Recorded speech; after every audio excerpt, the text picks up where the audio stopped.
जब मेरे साथ आता है और इस मंच पे आकर के डायमंडशिप की ट्रॉफी लेता है तो वो मुझे क्या सिखा के जाता है। और आज मुझे डॉक्टर विजय आपने सिखा दिया। आज मैं इस हरी मंच पे वादा करता हूँ, क्योंकि जब आप मेरी नाराजगी की बात कर रहे थे, जब आप मेरे गुस्से की बात कर रहे थे, जब आप इस बात की बात कर रहे थे कि अमित सर कभी कभी नाराज हो जाते हैं, तो मैं वहां सामने बैठा हुआ आपकी आंखों में आंसू देख पा रहा था। और आज मैं वादा करता हूं इस ड्रीमर्स डे के दिन, आज के बाद जिंदगी में कभी आपसे नाराज नहीं होऊंगा, क्योंकि मुझको वो आंसू नहीं देखने आपकी आंखों में, मुझे आपकी आंखों में पूरी जिंदगी सिर्फ और सिर्फ खुशियां देखनी है। डॉक्टर श्याम, हमारे श्यामधर मौर्य जी जब स्टेज पे आए तो उन्होंने आकर कहा कि मेरी कम उम्र में शादी हो गई, मैं 20 साल का था, बहुत छोटा था, और मेरे माँ बाप ने मुझको बोला कि जाओ अब जाके काम करो, जाओ जाके पैसे कमा के लाओ। मैं यहाँ पर श्यामधर मौर्य जी के फादर के बारे में कोई बात नहीं बोल रहा, पेरेंट्स के बारे में कोई बात नहीं बोल रहा, मैं एक आम परिवार की बात करता हूँ। क्यों ऐसा होता है कि 18, 19, 20 साल की उम्र में एक बाप अपने बच्चे को बोलने को मजबूर होता है, जाओ पैसे कमा के लाओ।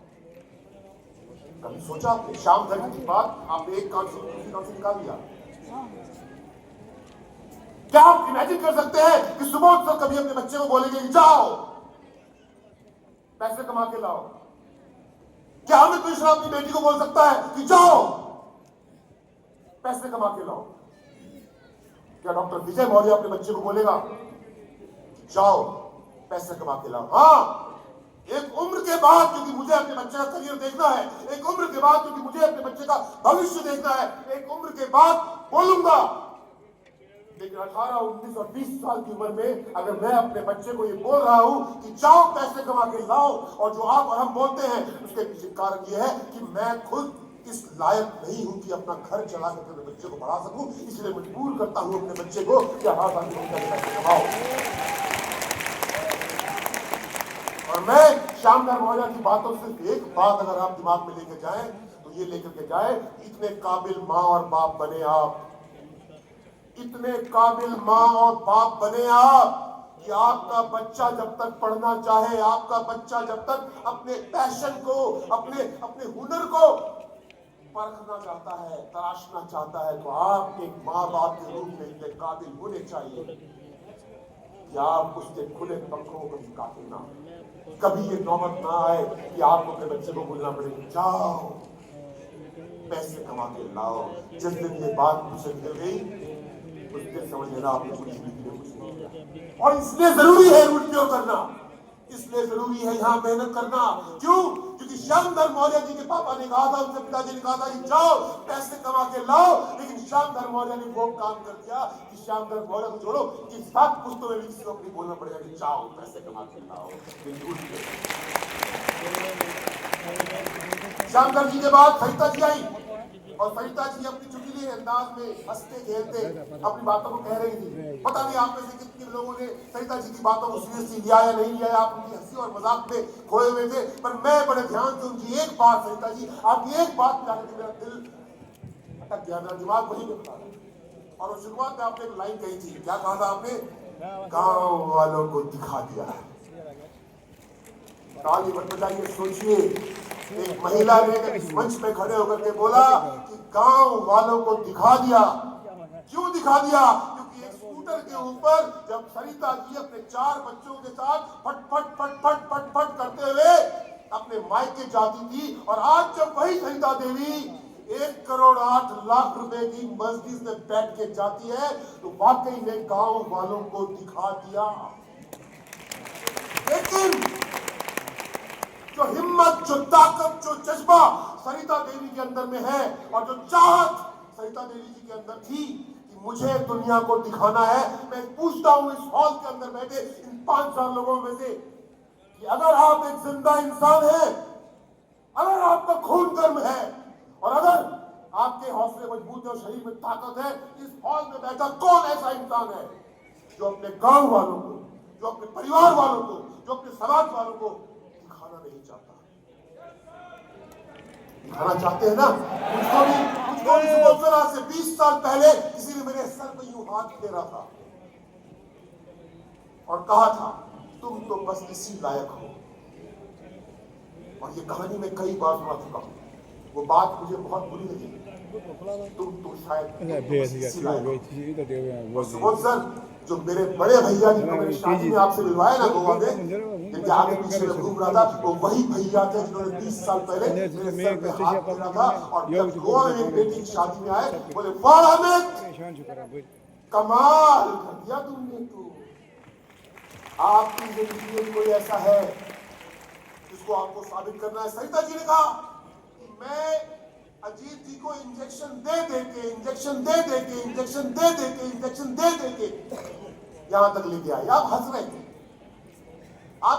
थे, अभी भी हंस रहे थे। जब मैंने ये बात कही तो आपको इससे मजाक लग रहा था, आपको इसमें कोई जोक सुनाई दिया था, लेकिन मुझे जिंदगी की सच्चाई सुनाई दे रही थी कि मेरे परिवार में कोई तो एक ऐसा हो, या तो फिर मैं ऐसा बन जाऊं कि अपने परिवार में कोई एक अजीत चौधरी तैयार करूं, या तो मैं सरिता देवी बनूं, या तो मैं अजीत चौधरी बनूं। अजीत चौधरी बनूं मतलब मेरे परिवार में कोई तो एक ऐसा हो जो मुझे इंजेक्शन दे और वो इंजेक्शन मैं झेलूं ताकि मैं जीवन में कामयाब हो सकूं, या फिर मैं अजीत चौधरी की तरह इतना दृढ़ निश्चय हो जाऊं कि जो मेरी वाइफ है, मेरे परिवार जो इंजेक्शन मुझको दे रहा है, वो इंजेक्शन तब तक झेलता रहूं जब तक कि मेरी कामयाबी की आवाज, कामयाबी की बुलंदी दुनिया तक ना पहुंचे। ऐसा इंजेक्शन देने वाला, ऐसा इंजेक्शन आप रोज देने वाला, कटाक्ष आपको रोज देने वाला आपके परिवार में है। आप इस कान से सुनते हो, उस कान से निकाल देते हो, और हद होती है तब जब इंजेक्शन देने वाले, इंजेक्शन देने वाली को बोलते हो चुपचाप बैठो, तुम्हें नहीं पता क्या होता है। आपने बात को मजाक में लिया, पर सच यही है, या तो इंजेक्शन देने वाले बनो या इंजेक्शन देने वाले बनो, तभी वो कहानी होगी जो कहानी आज सरिता और अजीत चौधरी की। उसके बाद आए आनंद तिवारी। आनंद तिवारी की माता जी मुझे यहाँ दिखाई नहीं दे रही है। आनंद तिवारी जी की माता जी जब स्टेज पे चल के आई, मुझे नहीं पता आप में से कितने लोगों को एहसास हो रहा था या नहीं हो रहा था, पर मैं बैठा बैठा सोच रहा था, काश ये दिन हर मां के नसीब में लिखा, काश ये दिन उस हर मां को देखने को मिले जिसने अपने बेटी या बेटे को जन्म दिया, और बेटे और बेटी को जन्म देने के बाद वो मां जब 9 महीने तक मुझे अपने पेट में पाल रही थी, उस 9 महीने में एक दिन अगर मेरी मां ने निर्णय किया होता कि मुझे ये बेटा या बेटी नहीं चाहिए, उस दिन मैं दुनिया में नहीं आता, मेरा अबॉर्शन हो सकता था। पर मेरी मां ने सारी तकलीफें सही, मेरी मां ने सारे कष्ट सहे, मेरी मां मोटी हो गई, मेरी मां बदसूरत हो गई, मेरी मां को उल्टियां आती थी, मेरी मां को नींद नहीं आती थी, मेरी मां को खाना नहीं खाया पड़ा, सारी दिक्कतें मेरी मां झेलती रही, सिर्फ एक चीज सोच करके कि मेरा लल्ला आएगा, मेरी लल्ली आएगी, और एक दिन जब वो कामयाब हो जाएगा या हो जाएगी तो मैं वहां इस दर्द को उन खुशी के आंसू में खो जाऊंगा। आनंद तिवारी ने तो आज अपनी मां को 5000 लोगों के सामने रुला के उस दर्द का थोड़ा सा पुरस्कार दे दिया। आपकी मां ने जो दर्द सहा है, आपकी मां ने जो आंसू बहाए हैं, आपकी मां ने जो तकलीफ उठाई है, उस आंसू का, उस तकलीफ का, उस दर्द का कर्ज आप कब उतारोगे मुझे ये बता दो। वो कौन सी तारीख होगी जब दिल्ली का ये ताज उतार रही, दिल्ली का इंदिरा गांधी स्टेडियम खचाखच भरा होगा और आप अपनी मां और पिताजी के साथ हॉल में आओगे, और जैसे आनंद तिवारी ने अपनी मां को बुलाया, आप भी अपनी मां को रोते हुए बोलोगे, मां मां आ ना मां, देख तो मां यही सपना था तेरा ना, आज तेरे बेटे ने, तेरी बेटी ने पूरा कर दिया। जिस दिन वो सपना पूरा होगा उस दिन मां का आज जो आशीर्वाद आनंद तिवारी को मिला है, आज जो आशीर्वाद आनंद तिवारी को मिला है, उस आशीर्वाद की कीमत बता दो देश की। आनंद तिवारी ने आपको एक बहुत अच्छा एग्जाम्पल दिया। आनंद तिवारी ने आपके साथ एक वीडियो शेयर किया कि जब मेरी डायमेंशन हो रही थी तो मैं नहीं कूद रहा हूं, मैं नहीं उछल रहा हूं, मैं नहीं नाच रहा हूं, पर आनंद तिवारी ज्यादा नाच रहे हैं। वैसे ही आज उस दिन अमित मिश्रा था, आज आनंद तिवारी थे, आज डॉक्टर विजय मौर्य थे, आज श्यामधर मौर्य थे, आज सरिता देवी थी, आज उनकी डायमेंशन में भी आप नाचे हैं। लेकिन जो आज आप नाचे हैं, जो आज आपने जोश दिखाया है, जो आज आपने हल्ला दिखाया है, जो आज आपने जुनून दिखाया है, अगर ये जोश, जुनून और जज्बा अगर आपके दिमाग से आज खत्म हो गया, और आज की रात आपको नींद अगर चैन से आ गई, आराम से आ गई, और कल सुबह उठने के बाद अगर आपको आज का ये मंजर याद नहीं आया, तो आपका खून नहीं पानी है। रात को जिसको आज नींद नहीं आएगी, जो रात को करवट लेता रहेगा, छटपट मछली, बिन पानी की मछली की तरह तड़पता रहेगा, और सुबह उठ करके अपने अपलाइन को फोन करके बोलेगा मैं नहीं बनकर दिखाऊंगा डायमंड। वो होगा असली डायमंड, जिसके लिए एक दिन हम भी तालियां बजाएंगे और ये स्टेडियम भी सजेगा आपके लिए। डॉक्टर विजय ने अपनी स्पीच को कंक्लूड करते हुए कितनी प्यारी बात कही कि जो भाई कभी मेरे नाखून काट के मेरे हाथ सजाया करता था, उस भाई ने मेरी जिंदगी सजा दी। बात बड़ी छोटी सी डॉक्टर साहब, किसी को समझ में आए या ना समझ में आए। आप शायद लंच कर रहे थे सर, डॉक्टर विजय ने कहा कि जब मैं छोटा बच्चा था तो श्यामदेव भैया मेरे नाखून काटा करते थे, और नाखून बहुत अच्छे काटते थे, और नाखून काटने के बाद मेरे हाथ बड़े सुंदर लगते थे।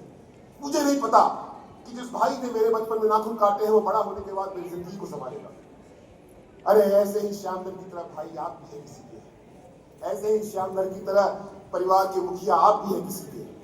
आपके घर में भी छोटे बच्चे हैं, आपके भी माँ बाप, आपके भी भाई बहन हैं, आपके भी परिवार के लोग हैं जिनकी छोटी छोटी खुशियों को तो आप पूरा करते हैं, पर कभी ध्यान से बैठ के सोचा नहीं कि श्यामधर मौर्य जैसा एक बड़ा भाई बनूं जो बचपन में तो अपने भाई के हाथ को संवारता था, पर बड़ा होने के बाद उसकी जिंदगी को संवारता है। क्या ऐसा भाई सबको चाहिए? बोलिए आवाज से, क्या ऐसा भाई सबको चाहिए?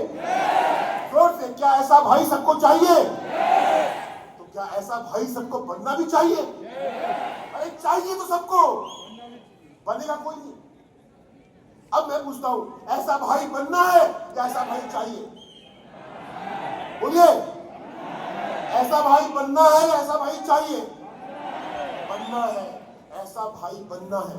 और ऐसा ही एक भाई, ऐसा ही एक दोस्त, ऐसा ही एक टीचर, ऐसा ही एक मार्गदर्शक, ऐसा ही एक व्यक्ति, ऐसी एक पर्सनैलिटी, ऐसा ही एक ईश्वरी तुल्य इंसान जिनके जैसा बनने का मेरा सपना तो है, पर मैं जानता हूं कि 10 जन्म भी दे लूंगा इंसान के रूप में तो आपके जैसा बन नहीं पाऊंगा। देखिए आंखों में आंसू आ गए मेरे। सुबोध सर जिन्होंने हम सबकी जिंदगी को बचाया, और जब मैं सुबोध सर का नाम लेता हूं तो तालियां इतनी हल्की होनी चाहिए। अरे जब मेरे सामने में सुबोध सर का नाम लिया जाता है तो मैं अपनी कुर्सी में बैठ नहीं पाता। आप बैठ नहीं सकते। सवाल पूछ रहा हूं आपसे, सुबोध सर का मैंने नाम लिया, आप कुर्सियों में बैठे कैसे? सुबोध सर का नाम लेते ही कांप के खड़े हो जाने चाहिए।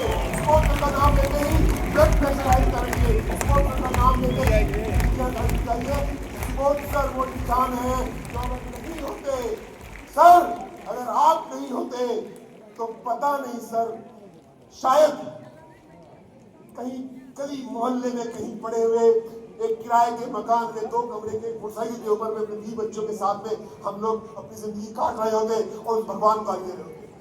भगवान को हमसे गालियां नहीं सुननी थी सर, भगवान को कोई भी अनादर नहीं चाहिए था, इसलिए भगवान ने इस धरती पे एक इंसान को भेजा। इस इंसान का नाम है सुबोध कुमार, और अब मैं आप सबकी मदद से इस मंच पे बुला रहा हूँ आप कंपनी के हम कंपनी के founder and CEO please commander से मिस्टर सुबोध कुमार सर।